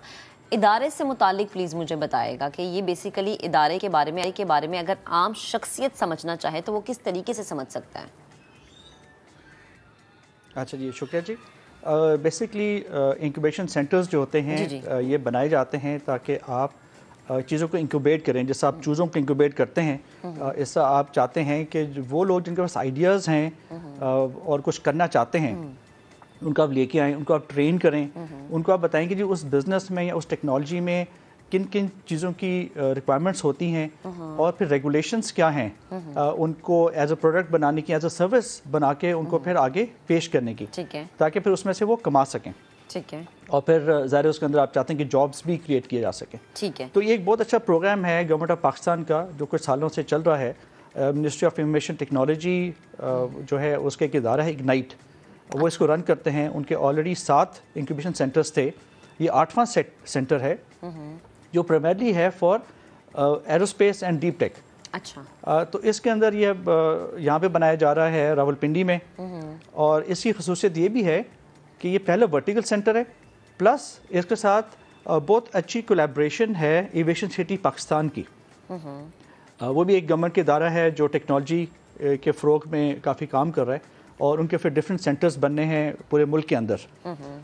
तो ये जो पहला सेंटर है, इसकी जो लीड कंपनी है जो उसको चला रही है वो नेटसॉल है। साथ हमारे पार्टनर्स हैं एज यूनिवर्सिटी जो एकेडमिक पार्टनर है, फिर इंडस्ट्रियल पार्टनर है जो पाकिस्तान का सबसे बड़ा एरोनॉटिकल कॉम्प्लेक्स है कामरा में, साथ फिर इनोवेटर्स गराज। तो ये 4 लोगों का एक समझे इश्तराक है, कोलैबोरेशन है जो इस पूरे सेंटर को चलाएगी। ठीक है। और फिर अच्छी बात यह है क्योंकि ये it is part of the NASTP which is the national aerospace science technology park. तो इससे भी बहुत सारे जो फिर फ़ायदे हैं वो मिल जाते हैं, क्योंकि आप ट्रेन कर सकते हैं स्टूडेंट्स को या उन कंपनीज़ को जो वहाँ पे आएंगी, आप उनको ट्रेनिंग दे सकते हैं टेक्निकल डोमेन में, बिजनेस डोमेन में, और साथ रेगुलेटरी फ्रेमवर्क्स पे आप उनको समझा सकते हैं। सही है। तो तब आप उनको इनेबल करते हैं कि वो कोई प्रोडक्ट या सर्विस बना के पाकिस्तान के अंदर और पाकिस्तान के बाहर भी उसको जो है ऑफ़र कर सकें। सही। तो इसका ये फ़ायदा होता है इंक्यूबेशन सेंटर्स का। प्लस ये होता है कि ख़ासतौर पे नेस्टेप के अंदर हमारे पास बहुत सारी और कंपनीज़ भी होंगी, और इंटरनेशनल कंपनीज़ और नेशनल कंपनीज़ दोनों जी। तो उससे यह है कि वहाँ से हमें मेंटोर्स मिलेंगे जो आके इन स्टार्टअप्स को जो है ना फर्दर जो है ट्रेन भी करेंगे, उनको बताएंगे भी कि कैसे काम करना और कैसे नहीं करना, कौन सी गलतियों से बच के रहना है। और फिर जो एक और बहुत इंपॉर्टेंट बात है वो ये है कि इसके अंदर हमारी कोशिश होगी कि हम इनको फंडिंग भी फ्राहम कर सकें। सही है। उसके लिए हमारी काफ़ी बातचीत चल रही है डिफरेंट जो फंडिंग एजेंसीज़ हैं मुल्क के अंदर और मुल्क से बाहर, ताकि जो भी आइडिया ऐसा है कि वो वाकई ही उसमें जान है तो उसको फिर हम फंडिंग भी दे सकें। सही, ठीक है। सर मुझे बताएगा कि कौन कौन अप्लाई कर सकता है? अच्छा जी, इसके अंदर हमने इसकी एप्लीकेशंस ओपन कर दी हैं। अच्छा। इस वक्त इसकी जो लास्ट डेट है वो 10 फरवरी है। ठीक है। और इसके अंदर एनी स्टूडेंट, एनी कंपनी, अच्छा, कोई पाकिस्तानी ठीक है, जिसके पास कोई आइडिया है, जो एरोस्पेस रिलेटेड है। और जब मैं यहाँ पे ये भी बताता चलूँ कि एरोस्पेस का मतलब ये नहीं है कि सिर्फ जहाज़ आपने बनाने। जी जी। एरोस्पेस में हर चीज़ शामिल है। उसके अंदर फॉर एग्जांपल एयरपोर्ट्स हैं, ठीक है, एयरपोर्ट के मैनेजमेंट सिस्टम्स हैं, वो IT आ जाती है। उस पर HR की ट्रेनिंग की बातें आ सकती हैं। उसके बाद इवन अगर आपने कोई गेम्स बनानी है जो एरोस्पेस रिलेटेड हैं, आपने ट्रेनिंग मॉड्यूल्स, आजकल वर्चुअल रियलिटी का काफ़ी दौर है, आपने उससे की चीज़ें बनानी है, वो भी इसके अंदर शामिल हैं। ठीक है, इसके अंदर एयरलाइंस का काम भी शामिल है। सही है। और इसके अंदर एरोस्पेस के अंदर स्पेस भी शामिल है। ओके, तो आप समझें कि anything that has to do with aircraft और स्पेस, ट्रैवल हो, बिजनेस हो, IT हो, कोई भी आपका आइडिया है इस डोमेन में तो आप आ सकते हैं। सही है, ठीक है। अच्छा असद साहब, एक और चीज़ फरमाएगा, स्टार्टअप प्रोग्राम का हिस्सा बनने वालों को क्या क्या सहूलियात मिलेंगी? इसके अंदर देखें, सबसे पहले हम इनको ट्रेन करेंगे। अच्छा, डिफरेंट एरियाज़ में जिस टेक्नोलॉजी में आना चाहते हैं, हमारे पास बहुत अच्छे रिसोर्स पर्सनस का पैनल है, ठीक है, जो मुल्क के अंदर भी है और मुल्क से बाहर भी है। एक तो हम इनको ट्रेनिंग देंगे, इनको हम जगह देंगे बैठने की, ठीक है, फ्री ऑफ कॉस्ट, ठीक है, कोई बिजली पानी का खर्चा नहीं है। ठीक है, इंटरनेट कनेक्टिविटी देंगे थैंक्स टू पाशा और मिनिस्टर ऑफ IT, वो मुफ्त है ये फैसिलिटी। उसके बाद हम इनको मेंटोरिंग कराएंगे, इनके कनेक्शंस कराएंगे इंडस्ट्री में वो लोग जो ऑलरेडी इन एरियाज में काम कर रहे हैं, ताकि इनकी ग्रोथ तेज़ हो सके। ओके, उसके अलावा हम फिर कोशिश करेंगे, जैसा पहले बात हो चुकी है, कि फंडिंग भी इनके लिए हम कहीं ना कहीं से अरेंज करके दें, ताकि इनके आइडियाज़ जो हैं वो हम आगे प्रोटाइप करें, उनकी टेस्टिंग कर सकें और फिर आगे इनके बिजनेस कन्वर्ट कर सकें उसको। ठीक है। अच्छा सर, मुझे बताएगा कि एयर स्पेस टेक्नोलॉजी में आपकी नज़र में पाकिस्तान इस वक्त कहाँ स्टैंड करता है और इसमें आगे जाने की, आगे मज़ीद बढ़ने की, आगे मज़ीद राहें खुलने की आप कितनी गुंजाइश देखते हैं? अच्छा जी, बात यह है कि जो एरोस्पेस टेक्नोलॉजी है ये इस वक्त कम से कम कुछ 3.7 ट्रिलियन US की ये मार्केट है दुनिया में, ग्लोबल।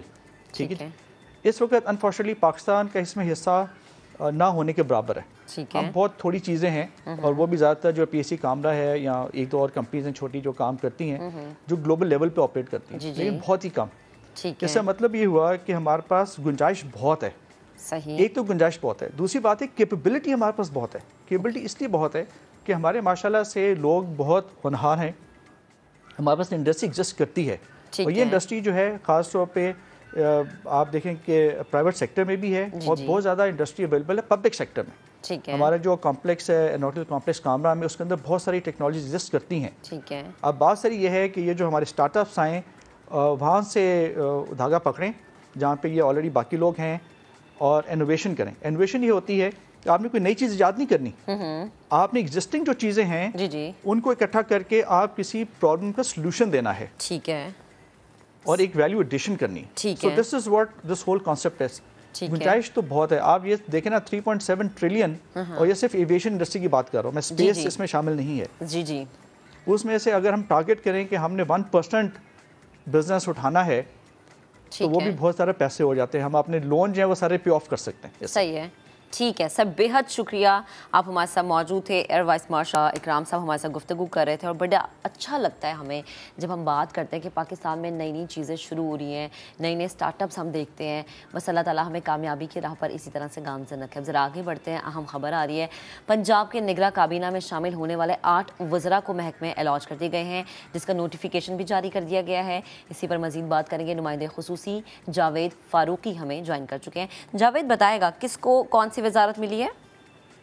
देखिए, कल रात ये हलफ हुआ है और लेट नाइट ही इसका नोटिफिकेशन जारी हुआ है। इसमें जो महकमों तजवीज़ किए गए हैं वज़रा को, 8 वज़रा हैं, उनमें एसएम तनवीर को energy, industries, commerce, investment, skills development, doctor Javed Akram को स्पेशलाइज्ड हेल्थ केयर और मेडिकल एजुकेशन, आमिर मीर को information and culture, Ibrahim Murad को local government and community development, Bilal Afzal हैं, उन्हें communication and works, excise and taxation और नारकोटिक्स की मिनिस्ट्री दी गई है। जमाल नासिर को primary and secondary health care, mister Mansoor Qadir को हायर एजुकेशन, स्कूल एजुकेशन और सैयद अजफर अली नासिर को औकाफ और रिलीजियस अफेयर्स, ज़कात एंड उशर की मिनिस्ट्रीज जो हैं ये तफवीज़ की गई हैं।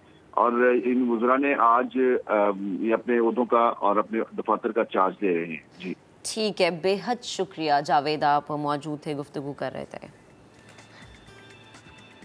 चलें जी, ब्रेक लेते हैं, ब्रेक के बाद दोबारा हाजिर होंगे, आप साथ रहिएगा। Welcome back. अहम खबर है, तहरीक इंसाफ ने मोहसिन रजा नकवी की बतौर वजीर आला पंजाब तैनाती सुप्रीम कोर्ट में चैलेंज कर दी है। तहरीक इंसाफ ने राजा रियाज को अपोजिशन लीडर कौमी असम्बली बनाने का नोटिफिकेशन भी चैलेंज कर दिया है। अहम खबर जिससे मुतालिक आपको अपडेट कर रहे हैं, PTI तो पहले ही खिलाफ थी सैयद मोहसिन रजा नकवी के नाम पर, और अभी जो है वो खबर ये है कि मोहसिन नकवी की बतौर वजीर आला पंजाब तैनाती सुप्रीम कोर्ट में चैलेंज कर दी गई है, और PTI ने बतौर सियासी जमात इसको चैलेंज किया और असद उमर ने बतौर सेक्रेटरी दरख्वास्त दायर की। तहरीक इंसाफ ने मोहसिन नकवी को बतौर वजीर आला पंजाब काम से रोकने की सदा की है। तहरीक इंसाफ ने राजा रियाज को पोजीशन लीडर बनाने का नोटिफिकेशन भी चैलेंज कर दिया है। इलेक्शन कमीशन के रुकन बाबर हसन और इकरामुल्लाह की तैनाती गैर आइनी करार दी जाए, ये इस सदा की गई है दरख्वास्त में। अब ज़रा आगे बढ़ते हैं। आपको बताएं कि नबी करीम सल्लल्लाहु अलैहि वसल्लम ने फरमाया, तुम में से बेहतरीन शख्स वो है जो कुरान सीखे और सिखाए। कुरान करीम के बहुत से फ़ज़ाइल हैं और कुरान करीम की हर जो सूरत है वो बेशुमार फ़ज़ाइल से भरी हुई है। कुरान करीम की पहली सूरत का आज हम जिक्र करेंगे, यानी सूरत फातिहा, जो नमाज का रुकन है, जिसे हम ये कहते हैं कि ये शिफा का ज़रिया भी है। सूरत फातिहा एक दुआ है और इसके ना जाने कितने फ़ज़ाइल हैं कि हम जितने भी बयां करें तो हमारे पास वक्त की कमी हो जाएगी, लेकिन ये फ़ज़ाइल मुकम्मल नहीं हो सकेंगे। चंद एक चीज़ें जो कि इस सूरत के बारे में जानना बहुत ज़रूरी है, जानते हैं। Islamic scholar doctor Farhana Owais इस वक्त हमें स्टूडियोज़ में ज्वाइन कर चुके हैं। अस्सलाम वालेकुम, गुड मॉर्निंग। वालेकुम अस्सलाम, अल्हम्दुलिल्लाह। अच्छा डॉक्टर साहिबा, मुझे ये बताएं कि हम जब कुरान करीम का पढ़ रहे होते हैं, तलावत कर रहे होते हैं, एक हमें सुकून महसूस होता है, लेकिन हर सूरत में अल्लाह ताला ने हमारे लिए एक तो सबक भी रखा है, हमारे लिए कुछ ना कुछ है ज़रूर। मैं कह दूँगी कि गिफ्ट है हमारे लिए, वो सबक भी हमारे लिए गिफ्ट है। जैसे सूरत फातिहा की मैं बात करूँ कि ये शिफा है, कहते हैं जी आप पढ़ें, आपको कोई दर्द है, कोई रंज है, वो ख़त्म हो जाता है, वो दूर हो जाता है।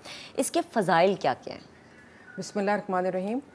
सूरह फातिहा जो कि कुरान पाक की पहली सूरत है और जिसकी 7 आयात हैं, और जो आपने अभी कहा कि नमाज का एक बड़ा अहम रुकन है, तो रसूल पाक सल्लल्लाहु अलैहि वसल्लम ने इसके बारे में फरमाया कि जिसने सूरह फातिहा नहीं पढ़ी उसकी नमाज नहीं हुई। और हज़रत अबू हुरैरा रज़ियल्लाहु ताला अन्हु से रिवायत है कि रसूलुल्लाह सल्लल्लाहु अलैहि वसल्लम ने फरमाया कि जिसने नमाज में सूरह फातिहा नहीं पढ़ी उसकी नमाज नाक़िस है, नाक़िस है, नाक़िस है, 3 मरतबा फरमाया।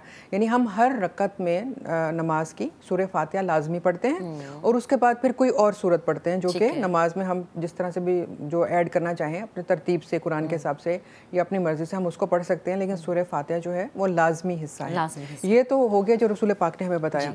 कुरान पाक में हमें जो इस सूरत के हवाले से मिलता है वो इसमें अल्फाज इस्तेमाल किया अल्लाह रब्बुल इज़्ज़त ने सूरह हुजरात में, सब मसानी, यानी बार बार दोहराई जाने वाली 7 आयात, और उसको इस तरह से बयान किया कि हमने तुमको बार बार दोहराई जाने वाली आयात और कुरान अजीम अता किया।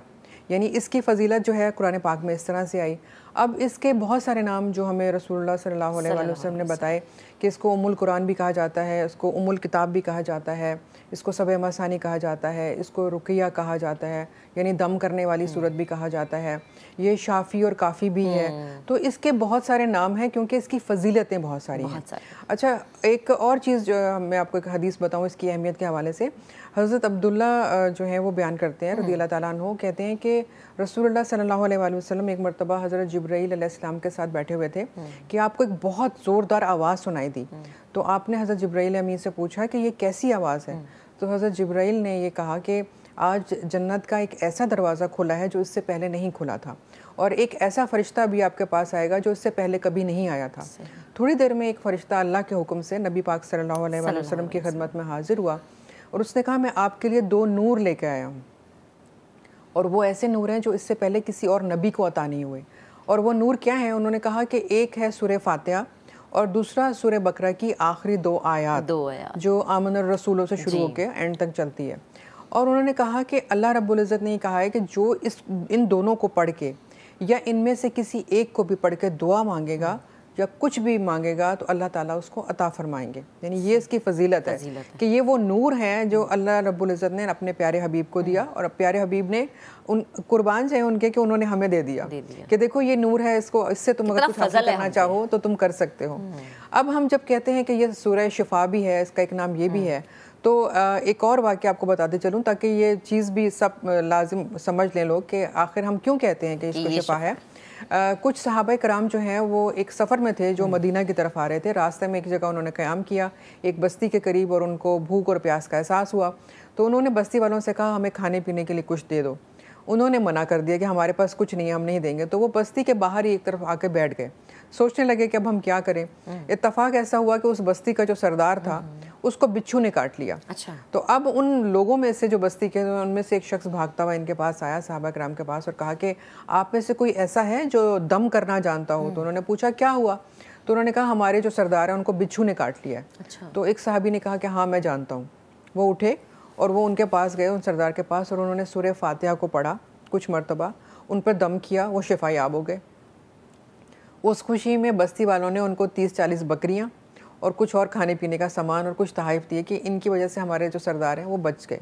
जब वो सारा सामान लेकर रसूल पाक सल्लल्लाहु अलैहि वसल्लम की खिदमत में हाजिर हुए तो उनको सारा वाक़या बताया, तो आप सल्लल्लाहु अलैहि वसल्लम मुस्कुराए और आपने कहा कि क्या तुम जानते हो कि इस सूरत से दम भी किया जा सकता है? तो उन्होंने कहा जी हमने आपसे सुना है। तो जो तालीमात रसूल पाक से उन सहाबा कराम ने ली, उन्होंने उसको दम किया और वो शिफा याब हो गया। अच्छा, अब हम अगर बात करते हैं कि हम किस तरह से दम करें कि हम शिफा हासिल कर सकें, हम क्योंकि इसको सूरह शिफा भी कहा गया, तो उसका तरीका हमें जो बताया उलमा कराम ने वो ये है कि फ़जर की नमाज में सुन्नत और फ़र्ज़ के दरमियान आप 41 मरतबा अगर सूरह फातिहा को इस तरह पढ़ते हैं कि बिस्मिल्लाहिर्रहमानिर्रहीम की मीम के साथ आप जो है अल्हम्दुलिल्लाह को मिलाते हैं, बिस्मिल्लाहिर्रहमानिर्रहीम अल्हम्दुलिल्लाहि रब्बिल आलमीन, इस तरह से, यानी बिस्मिल्लाह को की मीम को जो एंड में है उसको अल्हम्दो से मिला के आपने पढ़ना है। अल्हम्दुलिल्लाहि रब्बिल आलमीन करके पढ़ना है 41 मरतबा। 11 मरतबा पहले दुरूद शरीफ पढ़ लें और 11 मरतबा बाद में दुरूद शरीफ पढ़ लें। अगर आप इस अमल को 7 रोज़ से लेकर 41 रोज़ तक करते हैं तो आप किसी भी खुदा ना खासा बड़ी बीमारी में मुब्तला हैं, छोटी बीमारी में मुब्तला हैं, किसी उलझन में मुब्तला हैं, तो अल्लाह रब्बुल इज़्ज़त इसकी बरकत से आपको शिफा याब करता है। क्या बात है। और बहुत सारे लोगों ने इसके बारे में बताया भी है कि उनके बुज़ुर्गों में या रिश्तेदारों में कोई बीमार था और उन्होंने इस अमल को किया तो अल्लाह रब्बुल इज़्ज़त ने उनको शिफा अता की। इसी तरह अगर कोई बच्चा ये चाहता है कि उसकी याददाश्त अच्छी नहीं है और वो चाहता है उसकी याददाश्त अच्छी हो जाए, तो वो नॉर्मल, इसमें बिस्मिल्लाह को मीम से मिलाने की ज़रूरत नहीं है, वो 41 मरतबा सूरह फातिहा को पढ़े, पानी पे दम करे और उस पानी को पी ले किसी भी नमाज के बाद या किसी भी टाइम। हाँ, किसी भी टाइम पढ़ सकते हैं इसमें भी, लेकिन दुरूद शरीफ आगे पीछे लगाना बहुत ज़रूरी है। 11 दफ़ा लगा लें तो ज़्यादा अच्छा है, जितनी दफ़ा ज़्यादा लगा लें उतना ही अच्छा है। इसी तरह अगर कोई अपने रिस्क में बरकत चाहता है जी तो उसको चाहिए कि फजर की नमाज के बाद दुरूद शरीफ 11 मरतबा पढ़े, 70 मरतबा सूरह फातिहा पढ़े और फिर दोबारा दुरूद शरीफ पढ़े और अगले दिन फिर उस सूरह फातिहा को 60 मरतबा पढ़े, फिर उसके अगले दिन 50 मरतबा पढ़े, यहाँ तक के 10 तक पहुँच जाए, यानी कि ये फिर 7 दिन बन जाएंगे। ठीक है। इन 7 दिनों तक अगर वो इस तरह से सूरह फातिहा को पढ़ के दुआ करता है तो अल्लाह रब्बुल इज़्ज़त उसके रिस्क में बेइंतहा बरकत अता फरमाएंगे। सुभान अल्लाह। तो ये आपको शिफा भी देती है, ये बरकतें देती है, ये आपको फजीलतें देती है, क्योंकि रसूल पाक ने बता दिया है कि ये जो है शिफा भी है, ये शाफ़ी है, ये काफ़ी है, और जब आप इसको पढ़ के अल्लाह से दुआ करते हैं तो आपकी दुआएं भी कबूल हो रही होती हैं। और आप जब हम कहते हैं ना कि ये जो है फातिहा, इसका नाम क्यों है, तो फातिहा का मतलब जो है जब हम अरबी ज़ुबान में देखते हैं तो आगाज़ करने वाली, इफ्तिताह करने वाली, क्योंकि इससे कुरान पाक का आगाज़ हो रहा है इसलिए इसका नाम फातिहा है। लेकिन जो बाकी इसको नाम दिए गए उसकी फजीलत इस तरह से है कि जो कुछ कुरान पाक में है, जो फजीलतें और बरकतें हैं, उसको मुख्तसर किया जाए तो वो सूरह फातिहा में है। सूरह फातिहा का भी निचोड़ अगर हासिल किया जाए तो वह बिस्मिल्लाहिर्रहमानिर्रहीम में है, और बिस्मिल्लाह का निचोड़ अगर हासिल किया जाए तो वह बिस्मिल्लाह की बे में है। तो गोया अल्लाह रब्बुल इज़्ज़त ने हर चीज़ का एक जो इतर है ना, वो किसी एक जगह पर रख दिया है, कड़ियाँ आपस में बिल्कुल। तो जैसे तमाम अंबिया का इतर जो है वो रसूल पाक सल्लल्लाहु अलैहि वसल्लम में, आपका अतर औलिया में है, इस तरह से ये एक सिलसिले होते हैं कि किस चीज़ को अगर आप मुख्तसर करके और उसकी बरकतें सब समेटना चाहें तो किस तरह से हासिल कर सकते हैं। तो कुरान की तमाम बरकतें, फजीलतें समेटना चाहें तो सूरह फातिहा को पढ़ें। सही। अच्छा डॉक्टर साहब, मैंने ये भी सुना है बहुत सारे जैसे वज़ाइफ का जब हम जिक्र करते हैं कि आपके सर में अगर दर्द है या आपकी बॉडी पेन है तो आप 7 दफ़ा अपनी उंगलियों के पोरों पे ये पढ़ें, अव्वल आखिर दुरूद शरीफ और आप जो है पूरी बॉडी पे अपने हाथों पे फूंक मार के पूरी बॉडी पे वो हाथ फेर ले, तो वो आपका जो दर्द है या जिस भी जगह पर है वो ख़त्म हो जाता है। बिल्कुल ऐसा है, जिसमें तो मुख्तलिफ उलमा कराम जो हैं बहुत सारी वैसे तो आयात बताते हैं, जैसे कि बहुत सारी फजीलतें तो मैंने सूरह फातिहा की बता दी। बिस्मिल्लाहिर्रहमानिर्रहीम में वो अल्लाह रब्बुल इज़्ज़त ने बरकतें रखी हैं। अल्लाह ताला के जो नाम है ना, अल्लाह, रहमान, रहीम, वो सब आ गए बिस्मिल्लाह में। तो ज़ाहिर है जब आप अल्लाह ताला के इन प्यारे नामों के साथ दुआ मांगते हैं या शिफा मांगते हैं, और जिस जगह आपको तकलीफ़ है उस जगह पर हाथ रख के अगर आप 7 मरतबा बिस्मिल्लाहिर्रहमानिर्रहीम पढ़ते हैं तो आपको शिफा मिलती है। अगर आपको लगता है कि एक दफ़ा पढ़ने से शिफा नहीं मिली, तो आपने अगर 7 दफ़ा पढ़ी थी तो 9 दफ़ा पढ़ लें। अच्छा, दोबारा शिफा नहीं मिलती, आप 11 मरतबा पढ़ लें, आपको लाजमी मिलेगी। यानी आप थोड़ी थोड़ी उस मिक़दार को बढ़ाते जाएँ, 7 दफ़ा पढ़ें, 9 दफ़ा पढ़ें, 11 मरतबा पढ़ें, इस तरह से। लेकिन अल्लाह ताला आपको लाजमी शफ़ा अता फरमाते हैं। पहली चीज़ तो ये है कि आपको यकीन और ईमान आपका मजबूत होना चाहिए कि मैं जिस रब का नाम ले रहा हूँ वो रब जो है शिफा देने वाला है, पाक ज़ात उसी की है। हज़रत मूसा अलैहिस्सलाम ने अल्लाह ताला से एक मरतबा कहा था कि रब्बुल इज़्ज़त, हम तेरे नाम से शिफा हासिल करते हैं, तो जब हम डायरेक्ट तुझसे दुआ मांगते हैं तो तू हमें डायरेक्ट शिफा उसी तरह अता भी करता है, लेकिन फिर भी हम डॉक्टर या हकीम के पास भी जाते हैं। तो अल्लाह ताला ने उसको जवाब में ही कहा था कि शिफा तो मैंने ही देनी होती है, लेकिन डॉक्टर और हकीम के पास इसलिए तुम्हें भेजता हूँ कि उसको रिस्क भी मैंने ही देना है। तो हमें वो काम भी करना चाहिए जो अल्लाह ने कहा है कि तुम डॉक्टर और हकीम के पास जाओ, और अल्लाह के नाम को छोड़ना भी नहीं चाहिए कि शिफा उसी ने अता करनी है, वसीला उसने डॉक्टर को बना दिया है। तो अल्लाह पाक का नाम डायरेक्टली लेते रहें, लेकिन अगर हमें लगता है कि नहीं कोई ऐसी प्रॉब्लम है जिसमें हमें थोड़ी एडवाइस की ज़रूरत है, जो हमसे बेहतर जानने वाले जो कि डॉक्टर होते हैं वो बता सकते हैं, तो उनकी रहनुमाई भी हासिल करें। तो ये दोनों चीज़ें साथ साथ चल रही हो तो यकीनन आपका काम और आसान हो जाता है। अच्छा डॉक्टर साहब, जैसे हम कहते हैं कि सुबह शाम आप उठते बैठते दरूद शरीफ पढ़ते रहें, अगर आप सूरह फातिहा का विर्द करते रहें सारा दिन, इसकी क्या फजीलत है? इसकी भी बेशुमार फजीलतें हैं। इसी तरह जैसे आप दरूद पढ़ते हैं तो आप अल्लाह ताला से जो है अपने लिए नेकियां भी मांगते हैं, गुनाह भी घटाते हैं, दर्जे भी बुलंद करते हैं। तो नहीं, आपको 30 नेकियां तो एक दरूद शरीफ में मिल रही होती हैं। तो सुबह शाम आप पढ़ रहे होते हैं तो यकीनन आप वो तमाम चीज़ें कर रहे होते हैं। इसी तरह से जब आप सूरह फातिहा को पढ़ते हैं और अपना इसको विर्द बना लेते हैं तो आप न सिर्फ ये कि बहुत सारी मुश्किलात से, रंजिशों से, दुखों से, गमों से निजात पा रहे होते हैं, आपके करीब कोई बीमारी दुख नहीं आता, बल्कि आप अल्लाह की रहमतें समेट रहे होते हैं और आप अल्लाह ताला का जिक्र करके गोया वो सवाब भी हासिल कर रहे हैं जो अल्लाह पाक ने खुद सिखाया है। देखिए ये जो सूरह फातिहा है ना, ये न सिर्फ ये कि अल्लाह रब्बुल इज़्ज़त का तारुफ है, कुरान का तारुफ है, और हमें दुआ भी बता रही है, दुआ के अल्फाज सिखा रही है। फिर वही बात है कि अल्लाह रब्बुल इज़्ज़त की क्या शान है परवरदिगार की कि हमारे पास वो अल्फाज नहीं है।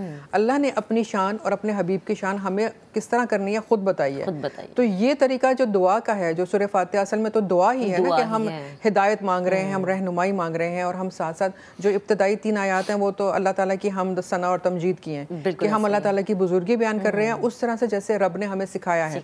उसके बाद जो बाकी की आयात हैं उसमें अल्लाह ताला ने हमें ये बताया है कि तुमने हिदायत कैसे मांगनी है। देखिए हर जी शऊर इंसान जो है ना, उसको ये पता है कि अल्लाह है और ये निज़ाम जो है ये रब के बनाए हुए जो तरीक़ेकार है उसके मुताबिक चल रहा है, लेकिन उसको ये नहीं पता कि मुझे हिदायत कैसे मांगनी है। तो वो अल्लाह ने उसमें सिखाई है। कुरान है और कुरान की ओपनिंग में ही एक आयत बिल्कुल। तो अल्लाह रब्बुल इज़्ज़त ने कहा कि जिसने मुझसे हिदायत मांगी, जिसने मुझसे रहनुमाई मांगी, मैं उसको अता करूँगा। तो ये हिदायत मांगने का एक तरीका है, एक ज़रिया है। तो इससे हमें हिदायत मिल रही है, और जो शख्स सुबह शाम इसका विर्द करेगा तो वो हर काम जो वो कर रहा होगा अल्लाह की रहनुमाई और हिदायत में कर रहा होगा। सही।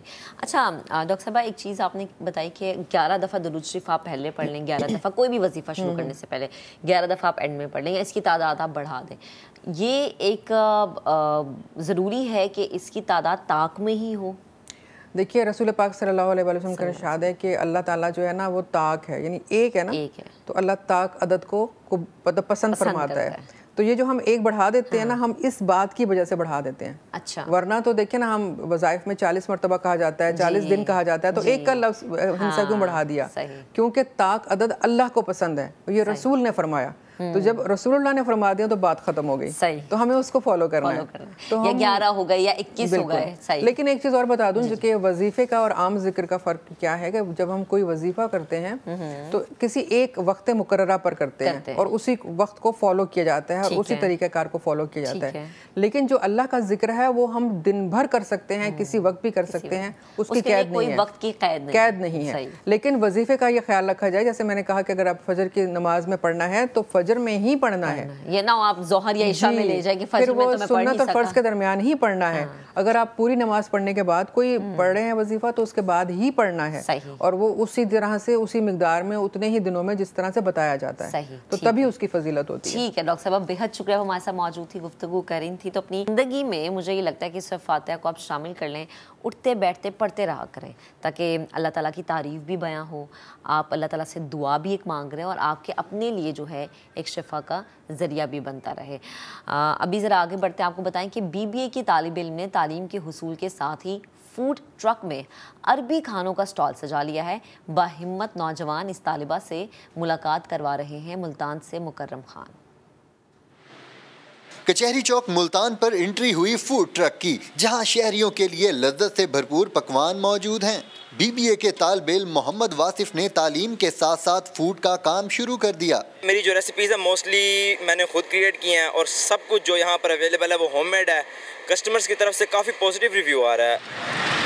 फूड ट्रक में किचन मौजूद है, जहां शहरियों के लिए मनपसंद और ताज़ा तरीन खाने तैयार किए जाते हैं। इस बच्चे ने दौरान स्टडी जो है वो बहुत अच्छा खाना जो है वो प्रोवाइड किया है। मैंने इसको टेस्ट किया है, ये बहुत अच्छा खाना है और बहुत डिफरेंट है और ये अरेबिक स्टाइल में है। मोहम्मद वासिफ का कहना है कि इस ट्रक की तैयारी पर 10 लाख रुपए का खर्च आया है।